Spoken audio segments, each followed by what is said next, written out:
तर मित्रांनो, आज वर्किंग डे असल्यामुळे बरेच लोक बाहेर गेलेले आहेत.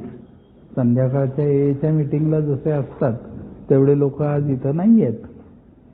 किती जण आहे बघा आपण, 4 आणि 3 7 आणि 3 10 आणि 1 11 आणि 2 13 आणि 2 15 20 16 हा 17. ऍक्च्युली इथं 17 आपल्याला दिसणारी माणसं आहेत. परंतु आत्ता एक अजून 18वी व्यक्ती खरं सांगायचं तर इथे अवेलेबल आहे. 18वी व्यक्ती अवेलेबल आहे याचा अर्थ मी उगाच काहीतरी फालतू बोलत नाहीये, परंतु आत्ता इथे अशी एक काहीतरी हायर पॉवर अवेलेबल आहे की जी आपलं सगळ्यांचं बोलणं ऐकतेय आणि मध्येच मी काहीतरी बोलताना चुकलो तर ती मला करेक्ट करणार आहे अशी माझी श्रद्धा आहे. माझा विश्वास आहे असं मी बोललो नाही, अशी माझी श्रद्धा आहे असं मी बोललो. Faith and fear cannot be together. Faith and fear cannot be together. आत्ता आपला हा ग्रुप सुरू होण्यापूर्वी मी तुमच्यातल्या प्रत्येकाला असं विचारलं होतं की असं कोणाला वाटतं का रे की इथनं बाहेर पडल्यावर आपण दारू पिऊ असं. तर सगळ्यांनीच असं सांगितलं की आम्हाला तसं वाटत नाही, परंतु आम्हाला भीती वाटते. त्यावर मी तुम्हाला असं म्हटलं होतं की त्याला भीती असं म्हणत नसून त्याला जरब असं म्हणतात. तर दारूची जरब ही वाटलीच पाहिजे, दारूची भीती ही वाटलीच पाहिजे, जरब ही वाटलीच पाहिजे.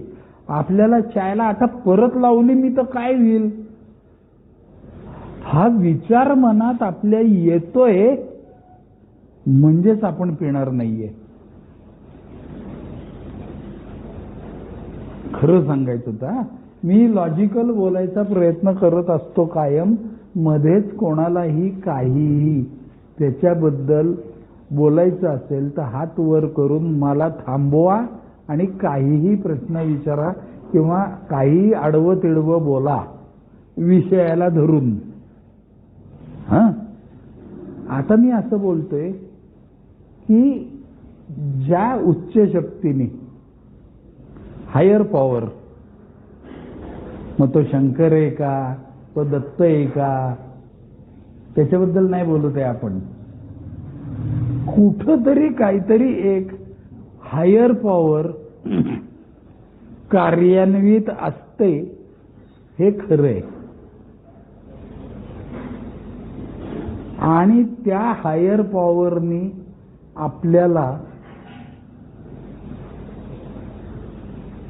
इथपर्यंत आणलेलं आहे. इथपर्यंत आणलेलं आहे म्हणजे स्वतःमध्ये बदल करण्याची संधी दिलेली आहे. मग हे रिहॅब सेंटर असू दे नाही तर अजून हे सगळी माध्यम आहेत. बाहेर बैठे तू काहीच अगदी ऐकत नव्हता कोणाचं, म्हणून तुला इथं तुझ्या आईबापांनी, बहीण भावंडांनी, बायका पोरांनी आणून ठेवलं. ते बायका पोरं म्हणा किंवा ते रिहॅबवाले म्हणा, हे सगळी माध्यम आहेत. मी आपल्याशी आणि परमेश्वराशी डायरेक्ट असलेल्या कॉन्टॅक्ट बद्दल बोलतोय. त्यांनी काय केलं, ही माध्यमं वापरून, ही टूल्स वापरून परत आपल्याला एक चांगलं जीवन जगायची संधी दिली असं मी तुमच्याशी बोलायचा प्रयत्न करतोय. बस रे समोर, तिकडं मागं कुठं बसतो, ये गोष्ट अशी चालली आहे की this is an opportunity to live a calm and safe life. शांत चित्तानी आणि सेफ राहून. सेफ्टी आपल्याला फक्त दारू हिरावून घेते असं नाहीये. आपली सेफ्टी ही काय फक्त दारू हिरावून घेते असं नाहीये. आपलं अनेक वेळेला आतताईपणाने वागणं. जर शब्द कळला नाही तर मध्ये विचारा. आतताईपणाने म्हणजे ह्या टोकाला नाही तर त्या टोकाला, किंवा काहीतरी उगाच आपलं झंगडसारखं वागायचं. ही गोष्ट सुद्धा आपल्याला मोठ्या संकटात आणू शकते. बरोबर. आणि आपण ओरिजिनली खरं सांगायचं तर भित्रे. तोंडावर सांगतो मी भित्रा आहे. कारण ना मी भविष्याचा विचार जास्त करतो. तिच्या आईला पुढं काय होईल बाबा. आणि मी आज काळजी घेण्याचं विसरतो. आता इथं आपल्याला काय झालंय, इथं आपण ऍडमिट आहे म्हणजे काय आहे तर नुसतं शरीराने इथं ऍडमिट आहे. नुसतं इथं उभं राहून उसळपोळी खातोय आपण म्हणून ऍडमिट आहे असं नाही आहे. आत्ता इथं आपल्याला अरुणभाई परमेश्वराने म्हणजे त्या हायर पॉवरनी डॉक्टर साहेब विचार करायला वेळ दिलेला आहे. कसला विचार करायचा आहे आता आपल्याला. तर आता आपल्याला दारू नाही पिणार. मी सांगतो तुम्हाला, इतके दिवस निघून गेले मध्ये ना, काय महिना 2 महिने 3 महिने वॉटेवर तुम्ही काय ऍडमिशनचा तुमचा काळ असेल तो, त्याच्यानंतर इथनं बाहेर पडला आणि डायरेक्ट गुत्त्यातच शिरला किंवा कुठल्या तरी दारूच्या धंद्यावरच गेला. असं काय होणार नाही बाबा. कोणाला वाटतं असं होईल आपल्यातल्या कोणाचं. डायरेक्ट दारू प्यायला गेला तू, असं झालं तुझं झालं का रे. नाही झालं. बघा डिस्चार्ज मिळालेला 29 दिवसवाला माणूस सांगतोय. असं काय होणार नाहीये. इथनं बाहेर पडला लगे क्वार्टर सिस्टीम मध्ये घुसला असं काय होणार नाहीये. मग काय होणार आहे. आता विचारच करायचा आहे आपल्याला. इथं बसून काय विचार करायचा आहे याच्याबद्दल बोलतोय मी तुमच्याशी आज. तर काय विचार करायचा आहे रे. तर इथून बाहेर पडल्यावर पुढं काय. बरोबर. आपला नेहमीचा प्रश्न पुढे काय. रत्नदीप मला दिसशील असं बस की रे थोडा. म्हणजे मला तुझ्या चेहऱ्यावरची एक्सप्रेशन दिसावीत, बाकी काही नाही. मला ना सगळ्यांचे चेहरे दिसले ना की मला बरं वाटतं, बाकी काही नाही. तर गोष्ट अशी चालली आहे की इथनं बाहेर पडल्यावर पुढं काय. तर आत्ता आपलं बोलणं झालं त्याप्रमाणे लगेच जाऊन काय क्वार्टर सिस्टीम मध्ये घुटणारे किंवा पेक सिस्टीम मध्ये घुटणारे किंवा दुकानात जाऊन खंबा पिके लंबा असं काही होणार नाहीये, नाही का. मग काय होणार आहे. तर आपण अगोदर घरी जाणार आहे, नाही का रे. तू घरीच गेला ना. काय केलं रे बाबा घरी जाऊन तू. ऐका, हा जे सांगतोय ना आता तेच सगळ्यांचं होणार आहे बरं का. स्थळ काळ प्रत वगळता दारूने दिलेले फटके जसे कॉमन असतात तसंच स्थळ काळ प्रत वगळता दारू थांबल्यानंतर घडणाऱ्या घटना सुद्धा बऱ्याच अंशी कॉमन असतात. बोला अरुणराव. पहले यहाँ से घर पे जाने के बाद मस्त नहाया धोया, व्हेरी गुड. खाना खाया, खाना खाया, उसके बाद सो गया। सो गया। बघा पुढे।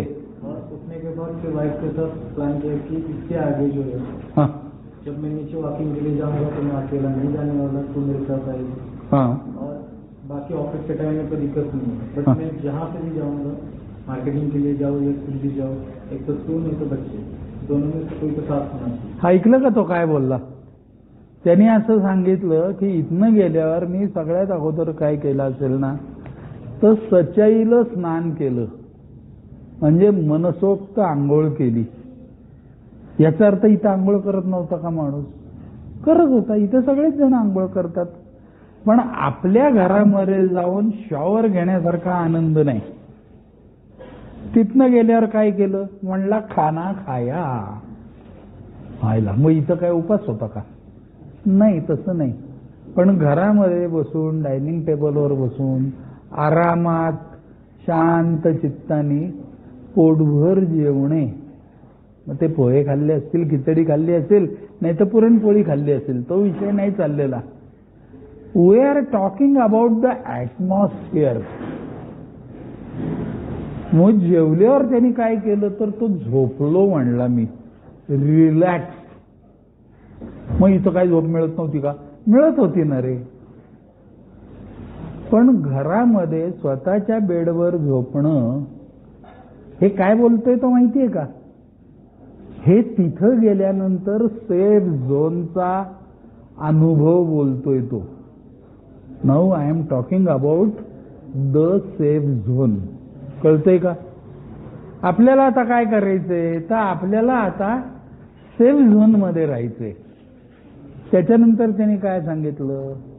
झोप झाल्यावर उठलो आणि मग बायकोला समोर बसवून तिच्याशी गप्पा मारल्या आणि तिला सांगितलं की ह्याच्या पुढे मी कुठेही बाहेर जायचं असेल तर जरा तू मला कंपनी देत जा. काही शॉपिंग करायला जायचं असेल तर, काही आणायला जायचं असेल तर, हे की नाही.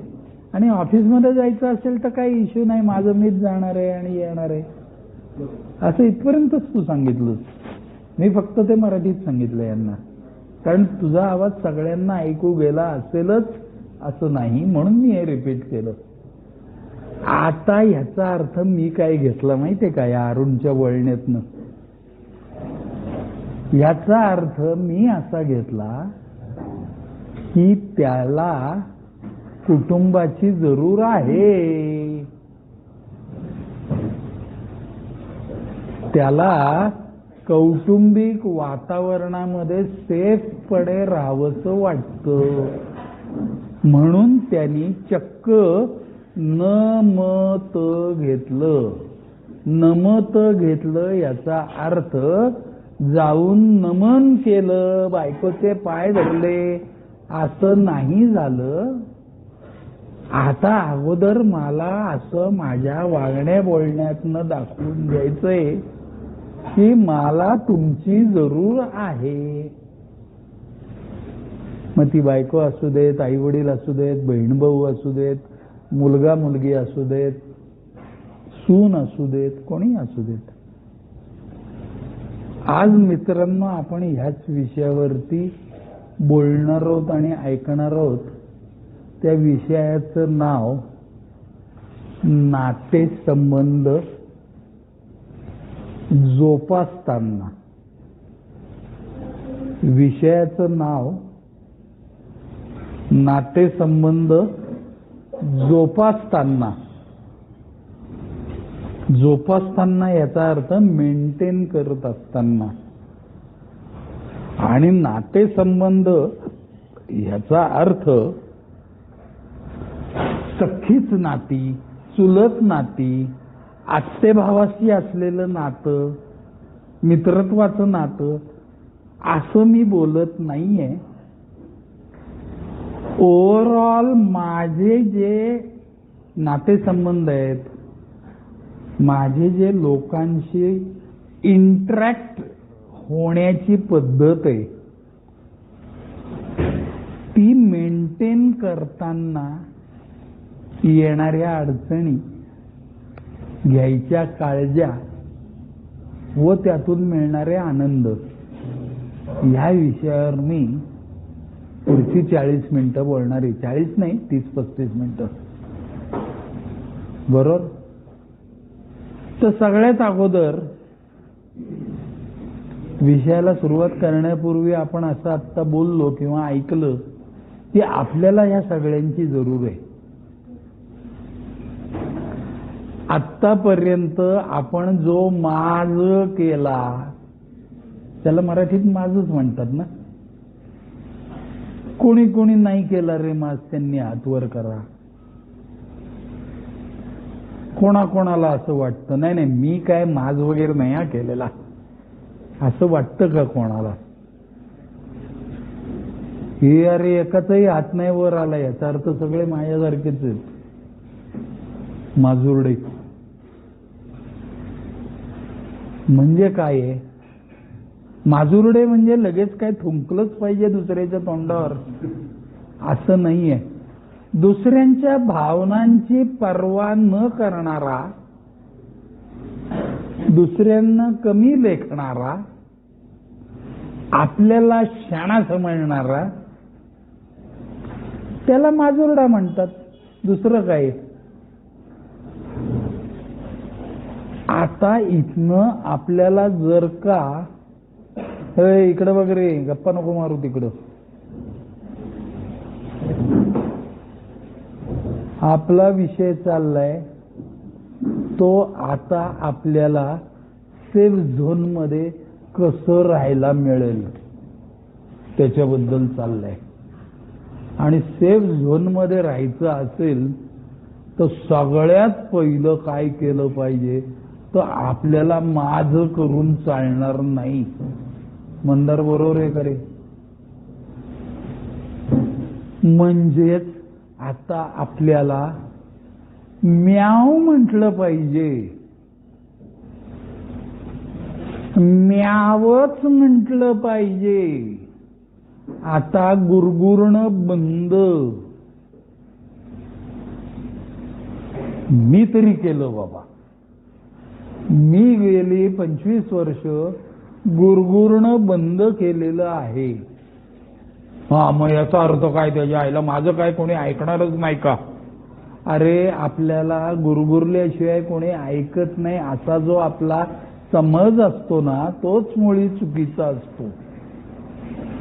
आपल्याला आपलं म्हणणं व्यवस्थितरित्या शांत चित्तानी मांडता आलं पाहिजे. ते जर नाही आलं तर ऑलरेडी आपण आपल्या वागण्यामुळे आपल्या नातेसंबंधित लोकांना, म्हणजे नातेवाईकांनाच असं नाही,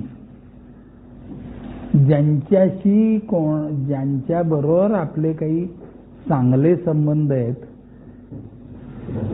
त्यांना ऑलरेडी आपण खरं सांगायचं तर आपल्याशिवाय जगायची सवय लावलेली आहे. बघा पटतंय का?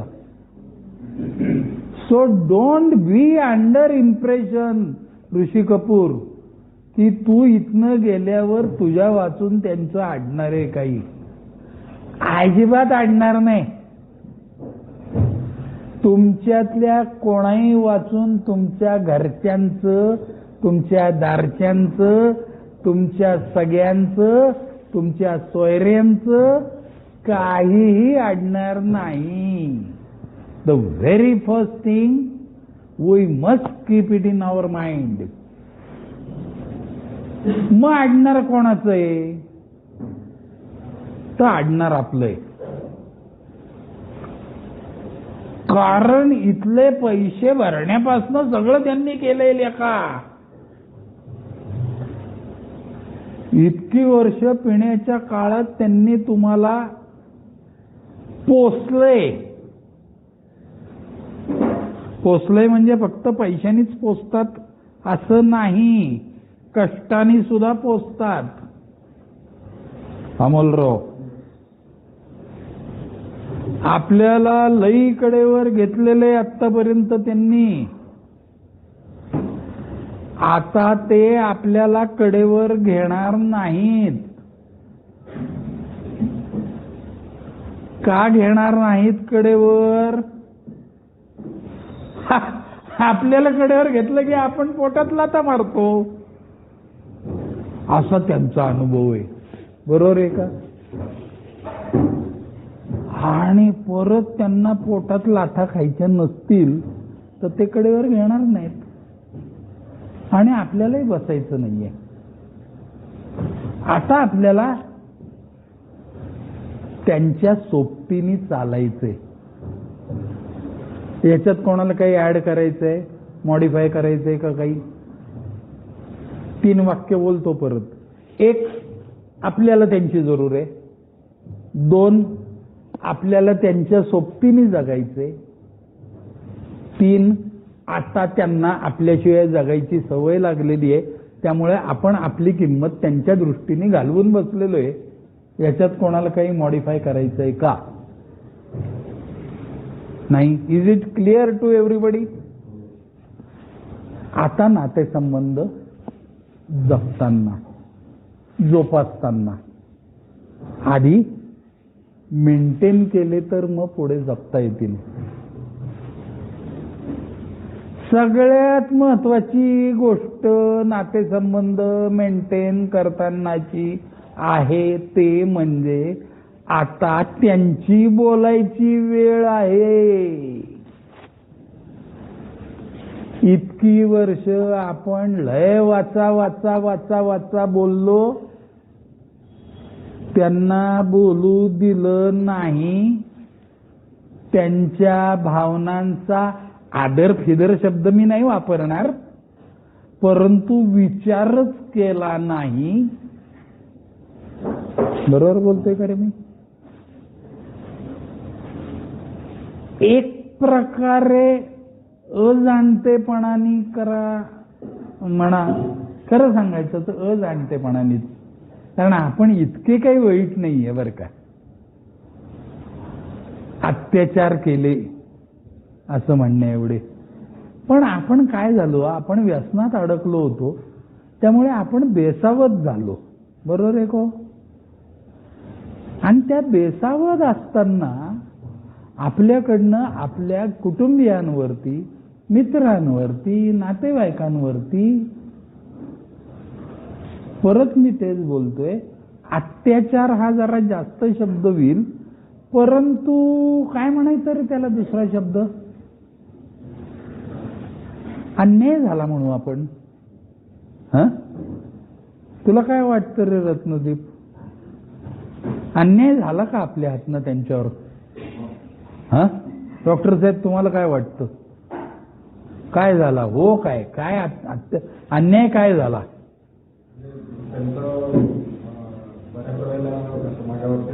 हो हो हो, अगदी बरोबर. आगाऊपणाने बोललं गेले.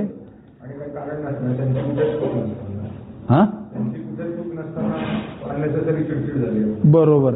पहिली गोष्ट म्हणजे त्यांच्याकडे दुर्लक्ष झालंय आपल्या हातनं. आपल्या हातनं त्यांच्याकडे दुर्लक्ष झालेलं आहे. प्रमाणापेक्षा जास्त त्रास दिलाय. भावनिक हाफ मर्डर केलेला आहे. बसा बसा या.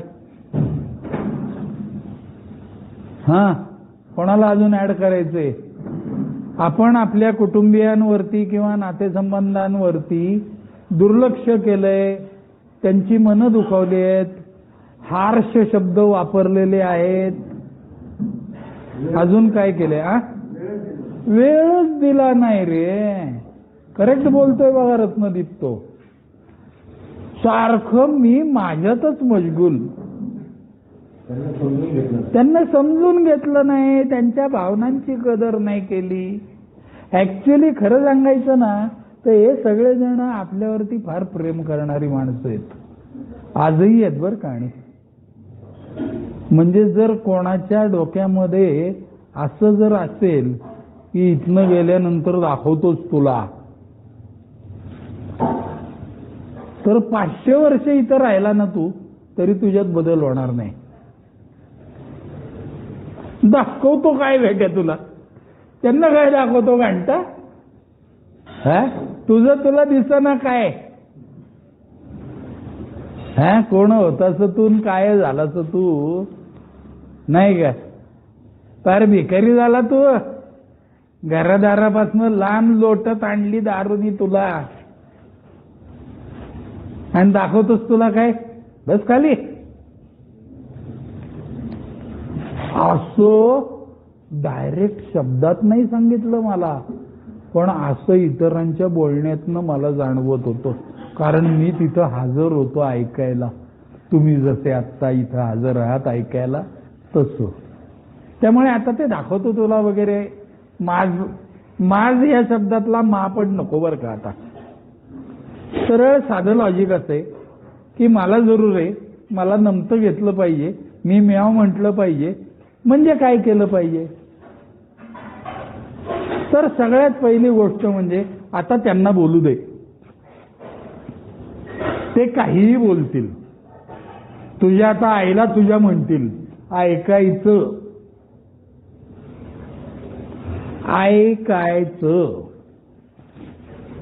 दुसरा पर्यायच नाहीये. तू काय शिव्या देतो का मला? आता शिव्या देण्याची तुझी टर्न संपली, आता त्यांची. ही मानसिकता घेऊन तेव्हा तुम्ही त्यांच्याशी इंटरॅक्ट व्हायला लागाल, तेव्हा ते म्याव वागणं असेल असं मला वाटतं. आणि मी ते केलं. आणि ते आपल्या एवढे वाईट नसल्यामुळे ते काय आपल्याला तुझ्या आईला तुझ्या म्हणणार नाहीत, कारण ते आपल्या एवढे वाईट नाहीत ना. पण आता त्यांचे राग, त्यांची चिडचिड, त्यांच्यावर झालेल्या अन्याय, हे सगळं वेळोवेळी बोलवून दाखवणार आहेत. किती काळ माहीत नाही. असं कसं माहीत? कसं नाही? मी काय ब्रह्मदेव आहे का मला सगळं माहीत असायला? तसं नाहीये मित्रांनो. नॉर्मली तुमची जेवढी वर्ष ऍडिक्शनची गेलेली आहेत ना, तेवढी वर्ष तर नक्कीच त्यांना प्रेशर कुकरच्या शिट्ट्या वाजणं बंद व्हायला तेवढा वेळ लागणार. कारण तुम्ही आगच तेवढी लावली आहे त्या प्रेशर कुकरमध्ये, तेवढी वाफच एवढी साठली आहे की तुम्ही आता जरी आग लावणं बंद केलं असलं तरी आतमधले असलेली वाफ बाहेर तर यायला पाहिजे ना. आणि ती वाफ पूर्णपणे बाहेर पडली की त्यानंतर काही वेळानंतर तो प्रेशर कुकर थंड होतो. आणि तो प्रेशर कुकर थंड झाल्यावर मग अगोदर शिट्टी काढायची असते, म्हणजे उरलेली वाफ काही असेल तर ती बाहेर पडू दे. आणि मग हळूच आवाज न करता, धांगडधिंगा न करता त्या कुकरचं झाकण फिरवून मग कुकर ओपन केल्यावर आतमध्ये लावलेला भात व्यवस्थित शिजलेला असतो. म्हणजेच आता आपल्याला त्यांना वेळ दिला पाहिजे असं मी बोलतोय. तरच आपल्याला मऊ भात, चांगला भात खायला मिळणार आहे. काय मिळणार आहे याडा? एवढं करून काय आतमध्ये किती भात लावलाय काय माहिती? तू आत्तापर्यंत उपाशी मेला नाही याचा अर्थ तुला पोटभर जेवायला मिळेल एवढा भात बायकोनी किंवा आईने नक्की लावलेला आहे, नाही का?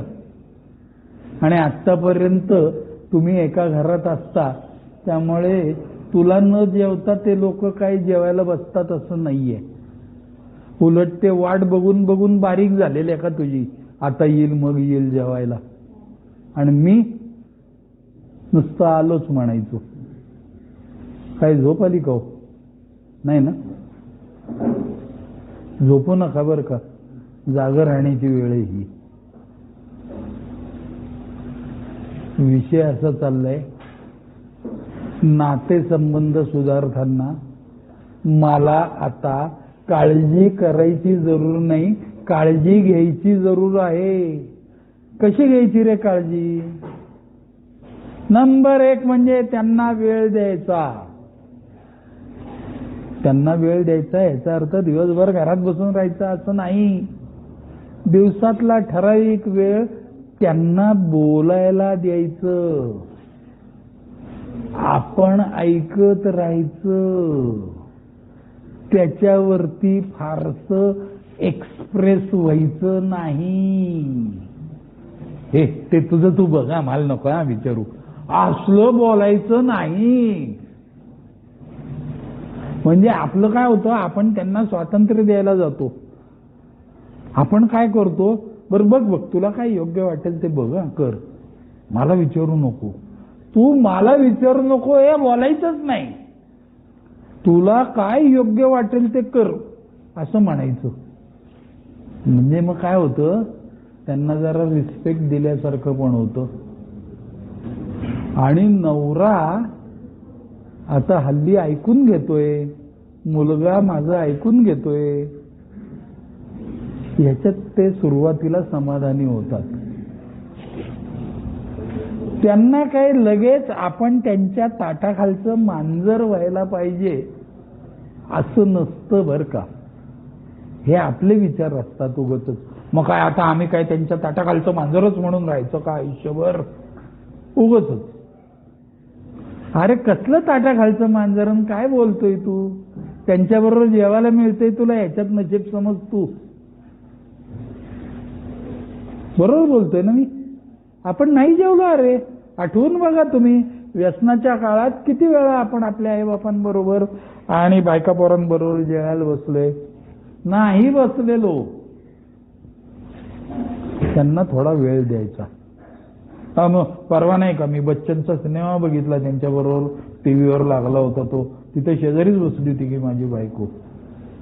अरे बायकोला वेळ देणं म्हणजे बच्चनचा सिनेमा तिच्याबरोबर बघणं नव्हे. 1 to 1 डायलॉग साधणं, घरामधलं वातावरण क्रिएट करणं, मेंटेन करणं गोष्ट वेगळी, क्रिएट करायला सुरुवात करा. आपण लय बोलबच्चन असतो, मी तर आहेच. आपण अतिशय ढोंगी असतो, मी तर आहेच. तुमचं तुम्ही तपासून बघा. आपण दुसऱ्याला गुंडाळण्यात 1 नंबर एक्सपर्ट असतो. त्यामुळे घरच्यांना खुश करणं हा विषय आपल्यासाठी चिल्लर आहे. परंतु त्यांना गुंडाळायचं नाहीये. आता सगळ्यात अगोदर काय करायला लागा, इथनं बाहेर पडल्यावर तर पैसे कमवायला लागा. ते जे घरचे म्हणायचे ना, तू काही नाही केलंस तरी चालेल, तुला मी आयुष्यभर पोसीन, तू घरात बसून खा, हे खोटं असतं बर का. असं कुठल्याही घरचे ते खरं नसतं ते. आणि आपल्याला काही मानाने जगणं आहे की नाही? माझी बायको LICत आहे, माझी बायको स्टेट बँकेत आहे, माझी बायको कोर्टात आहे. तू काय आहे बेटे?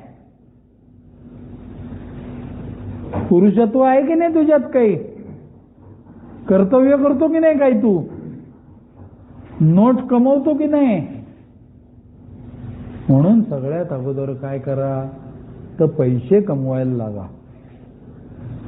पैसे कमवायला लागलात ना की घरच्यांच्यात आणि आपल्यामध्ये ट्रान्सपरन्सी ठेवा. ट्रान्सपरन्सी ठेवाचा अर्थ मी आज दिवसभरामध्ये काय काय करणार आहे याची यादी सकाळी चहा पिताना बोलता बोलता बोलायची. मग ती कागदावर उतरवायची आणि शक्यतो सगळं तसंच्या तसं वागायचं. आणि घरी आल्यावर रात्रीचं जेवताना किंवा झोपण्यापूर्वी हॉलमध्ये बसल्यावर किंवा डायनिंग टेबलवर बसल्यावर आज दिवसभरात काय काय झालं, कोण कोण भेटले होते, काय बोलले, काय नाही, हे सगळं मनमोकळेपणाने बाळासाहेब त्यांच्या डोळ्यात डोळे घालून सांगायचं. डोळ्याची भाषा डोळ्यांना कळते. तुम्ही लक्षात ठेवा, आपल्याला कोणी फसवायला आला असेल तर तो आपल्याशी बोलताना आपल्या नजरेला नजर न देता बोलत असतो. म्हणजेच तो काहीतरी लबाडी करायला आलेला आहे. आता आपल्याला घरच्यांबरोबर लबाडी करायची नाहीये, म्हणून त्यांच्या नजरेत नजर घालून जे असेल ते डायलॉग बोलत राहा. याला म्हणायचं ट्रान्सपरन्सी ठेवणे. म्हणजे मगच त्यांच्या मनामध्ये तुमच्याबद्दल विश्वासार्हता निर्माण होईल. ही कृती आहे. नुसतं गोडगोड बोलून भागत नाही.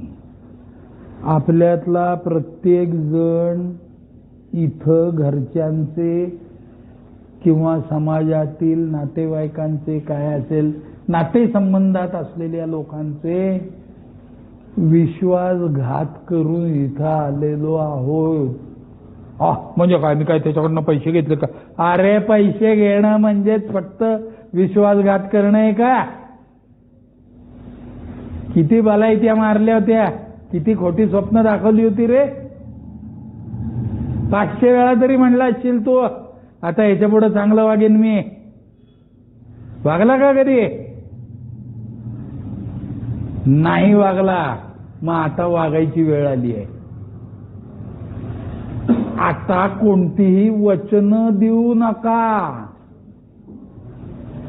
ऍक्शन स्पीक्स लाउडर दॅन वर्ड्सचा अर्थ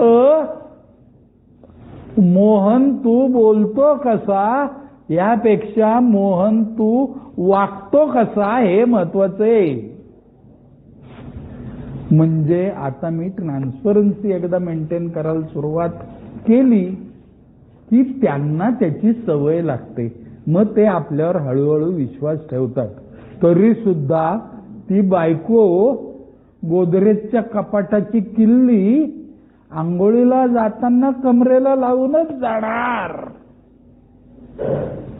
सगळ्या बाबतीत आपल्यावर घरचे लोक विश्वास ठेवणार नाहीयेत. बाहेरचे लोकही सगळ्या बाबतीत आपल्यावर विश्वास ठेवणार नाहीयेत. कारण आपण म्हणजे आपल्या घरच्यांनी घातलेल्या पांढऱ्या शुभ्र शर्टावरचा काळा डाग होतो विनायका. आपल्यामुळे त्यांना अनंत वेळा समाजात मान खाली घालावी लागलेली आहे. त्यामुळे ते लोक आपल्यावर त्वरित म्हणजे आपल्याला हवं तेवढ्या वेळात विश्वास ठेवणार नाहीत. समाजातलेही विश्वास ठेवणार नाहीत. पण आज ना उद्या ठेवणार. आज ना उद्या ते ठेवणार. पण कधी का? तुला काय करायचंय? आता त्यांनी नाही ठेवला विश्वास तरी काय झालं? तुला चोरी करायची का परत घरात? तुला परत सुत्या बनवायचंय का वडिलांना? परत आईच्या कानातलं घेऊन जायचंय का सरप कट्ट्यावर? नाही ना. मग नको का ठेवू द्या ना विश्वास? एवढं काय त्याच्यावरती हे करतो तू, घासत बसतो? आणि हा एकदा विश्वास बसायला लागला की नाही मग घरातल्या भिंती हसायला लागतात. एकी हे जीवन वगैरे हे फळ्यावर लिहिलेली वाक्य न राहता आपण खऱ्या अर्थाने कुटुंबातला एक घटक बनतो मंदार, असं मला वाटतं. ऍक्च्युली ते आपल्याला स्वीकारायला आतुर असतात, पण इतके वेळा आपण चुत्या बनवलेलं असतं त्यांना, इतके वेळा विश्वासघात केलेला असतो त्यांचा, की आता ते फार घाबरतात रे आपल्यावर विश्वास ठेवायला. पण एकदा विश्वास बसला ना, आणि या सगळ्यासाठी बेसिक, याच्या अगोदर मी एकही दारूबद्दल काही बोललेलं नाहीये बरं का. मी दारूबद्दल आज काही बोललोय का, काही एक शब्द तरी? कारण अगोदरच माझं बोलून झालंय त्याच्याबद्दल. दारू थांबली तरच हे सगळं पुढचं शक्य आहे, नाही तर तोंडाला बखा बखा वाच. आणि आता मी तुमच्यावर प्रेम करतो ग, काही नाही, त्याला काही अर्थ नाही, ते खोटं आहे. आणि आपण आपल्याला ओळखू शकलेलो नाही. अरुण भाई, आपण आपल्याला ओळखू शकलेलो नाही. आपल्या घरचे आपल्याला ओळखून आहेत, समाजातले लोक आपल्याला ओळखून आहेत. आपले मुखवट्याच्या आड आपण खरे कसे आहोत हे त्यांना माहित आहे. आता आपली हार्ड डिस्क जी काय क्रॅक झालेली आहे ती पूर्णपणे फॉर्मॅट करून मग नव्याने त्याच्यामध्ये सगळं सॉफ्टवेअर भरायला लागणार आहे. आपल्या मोबाईल मधले सगळे जुने ऍप रिमूव्ह करून आवश्यक तेवढेच ऍप आता ठेवले पाहिजेत आपल्याला. कारण आता आपल्या हातामध्ये चांगलं जगायचा वेळ कमी राहिलेला आहे. आत्ता इथं बसलेल्यांच्यातला सगळ्यात लहान कोण आहे रे? वयाने कोण लहान आहे? बोला. तू किती वर्षाचा आहे रे? हा, 30 वर्षाचा आहे. 30च्या खाली कोणी आहे का रे अजून? नाही आहे कोणी. तू असाच वागत राहिलं तर अजून 30 वर्ष जगशील का? हा, नाही वागणार, नाही जगणार. माझाच भाऊ आहे, मी पण वयाच्या 43व्या वर्षी थांबलो, आलो आणि 44व्या वर्षी थांबलो. आणि मला कळलं होतं मी जर आता माझ्या वागण्यात बदल नाही केला तर मी अजून 44 वर्ष काही जगणार नाही. मग आता कसं जगायचंय? तर आता मला इतरांच्या मदतीची जरूर आहे, इतरांच्या साह्याने जगायचे. मी आता बोलतो कमी आणि कृती जास्त करतो. पूर्वी मला ते सरप्राईज देणे नावाचा एक लय मोठा किडा होता बरं का. घरच्यांना सरप्राईज द्यायचो मी सारखं. आणि मग ते सरप्राईज कसलंही असायचं, आईस्क्रीम आणण्यापासून टीव्ही आणण्यापर्यंत, काही त्याला अर्थच नाही. आणि मग शिव्या खायचो. आणि त्यांनी शिव्या घातल्या की म्हणायचं हे आईला यांना मी करत असलेल्या प्रेमाची किंमतच नाही. अरे तुला त्यांच्यावरचं प्रेम व्यक्त करता येत नाही, हाच तर आजार आहे. You cannot express your feelings in appropriate manner at appropriate time is your problem. बरोबर आहे का? नको आता, नको प्रेम व्यक्त करायला जाऊ. त्यांच्या भाषेमध्ये त्याला गाढवी प्रेम असं म्हणतात. ते तुम्ही आधी लाथा घालता मग प्रेम व्यक्त करता. हो म्हणजे का आता आम्ही काय बोलायचंच नाही का? नाही बोलायचं. त्यांना जेवढ्या गरजा असतील तेवढ्या पूर्ण करायच्या आणि त्यांच्या मताने वागायचं, स्वतःच्या मताने नाही. स्वतःची मतं लादल्यामुळे आपण त्यांना बेचैन केलेली माणसं आहोत. म्हणजे का आता आम्ही स्वतंत्रपणाने जगायचंच नाही का? स्वातंत्र्य म्हणजे स्वैराचार नव्हे. आपण आत्तापर्यंत स्वातंत्र्याचा बुरखा धरून स्वैराचारी जगलो असं मी वक्तव्य करतोय. याच्यावरती कोणाला काय बोलायचंय का? आपण आत्तापर्यंत स्वैराचाराने जगलो असं मी बोलतोय.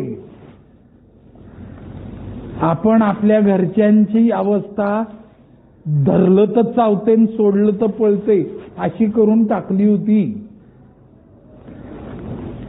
आता आपण त्यांच्यासाठी डॉगी झालेलो आहे.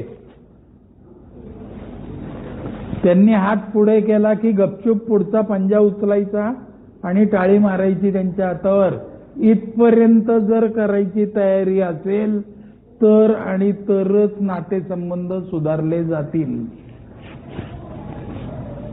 आता बास झालं, मला हे पाहिजे ते पाहिजे ते पाहिजे. त्यांना विचारू दे ना आज काय करू जेवायला, ते विचारतात बरं का. नाही ते आपला दुश्वास करत नसतात, ते पण आपल्यावर प्रेम करत असतात. परंतु त्यांना प्रेम करण्याची अक्कल असते, आपल्याला नसते. त्यामुळे आपले नातेसंबंध खराब झालेले आहेत. मग आता काय करायचं? तर अगोदर निर्माण करायचे.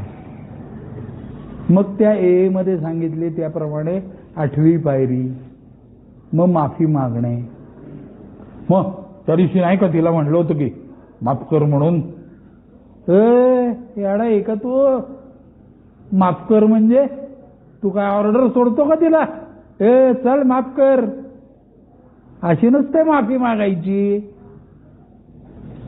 नजरेत नजर घालून मऊ शब्दामध्ये मऊ टोन मध्ये वेळ बघून इमोशनल ब्लॅकमेल न करता माफी मागायची असते.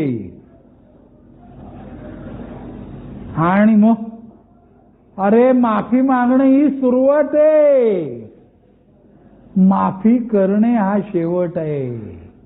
ते तिच्या हातात आहे, समोरच्याच्या हातात आहे, वडिलांच्या हातात आहे, भावाच्या हातात आहे, वहिनीच्या हातात आहे, बहिणीच्या हातात आहे, मेवण्याच्या हातात आहे, मित्राच्या हातात आहे.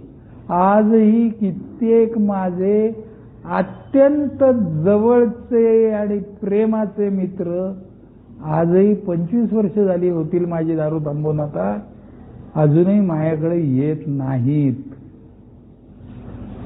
मी त्यांच्याकडे जाऊन प्रामाणिकपणे, बरं मी काय झालं, मी दारूच पियचो रे, म्हणजे त्या दारूनी मला बेसावतच ठेवलं रे. त्यामुळे त्या ब्लॅकआउट मध्ये मी कोणाशी काय बोललो, काय शिव्या दिल्या, कोणाला जाऊन मिठ्या मारल्या, काही आठवत नाही मला. आणि आता माझ्या हातामध्ये फक्त हात जोडणं हे, आणि माझं चुकलं असलं ना काही तर प्लीज मला माफ करा, मला आठवत पण नाहीये. काही बोललो असेल तर मी तेवढं नशेमध्ये बोललो असेल तुला, मला खरंच आठवत नाही. कित्येक लोकांनी मला अजून माफ केलेलं नाहीये. मी 4-2 वेळा त्यांच्याकडे जाऊन परत संबंध एस्टॅब्लिश करण्याचा प्रयत्न केला, पण ते होत नाहीयेत म्हणल्यानंतर मी तो विषय बंद केला. आणि आजही मला त्या मित्रांचे म्हणा, नातेवाईकांचे म्हणा, आठवणी येते. याला सोब्रायटीचे चटके म्हणतात. आपण ज्यांच्यावर खरंच मनापासनं प्रेम करत होतो त्यांनी आपल्याला माफ न करणं याला सोबरायटीचा चटका असं म्हणतात. मग किती वर्ष सहन करायचे? जिवंत आहे तोपर्यंत. त्याला पर्याय नाही, त्याला मलम नाही, त्याला गोळ्या नाहीत. तू खेळला ना बेट्या त्यांच्या भावनांची, बस बोंबलत आता. पण आता जे आवश्यक आहे, ज्यांनी आपल्याला ऍक्सेप्ट केलंय त्यांच्याबरोबर आनंदाने राहणं एवढंच आपल्या हातात आहे आता. आणि आता ते एकदा निर्माण केले की ते परत हातातनं निसटता कामा नयेत. आणि आपले नातेसंबंध हातातनं निसटायला फक्त दारूच प्यायला लागते असं अजिबात नाही बरं का. कारण आपल्यासारखा माणूस दारू न पिता सुद्धा अधिक वाईट वागू शकतो, अधिक सावधपणे. ही फॅक्ट आहे. कारण आमचा नागाचा फणा कधी वर डोकं काढेल सांगता येत नाही. आणि आपण काय बिनविषारी नाहीये. आपल्या शब्दामध्ये लय मोठं जहर भरलेलं असतच. म्हणजेच आता आपल्याला आयुष्यभर जपून वागलं पाहिजे, जपून बोललं पाहिजे. समोरच्याच्या गळ्यातली सुरक्षित अंतर राखा नावाची पाटी आपल्याला वाचता आली पाहिजे. तरच ह्याच्या पुढचं जीवन आनंदी होईल की नाही माहीत नाही, परंतु समाधानी नक्की होतं असा माझा अनुभव आहे. ठीक आहे, 10:30 वाजलेले आहेत. मी या ठिकाणी थांबतोय. आता ह्याच्याबद्दल कोणाला काही मनात प्रश्न असतील तर मन मोकळेपणाने विचारा.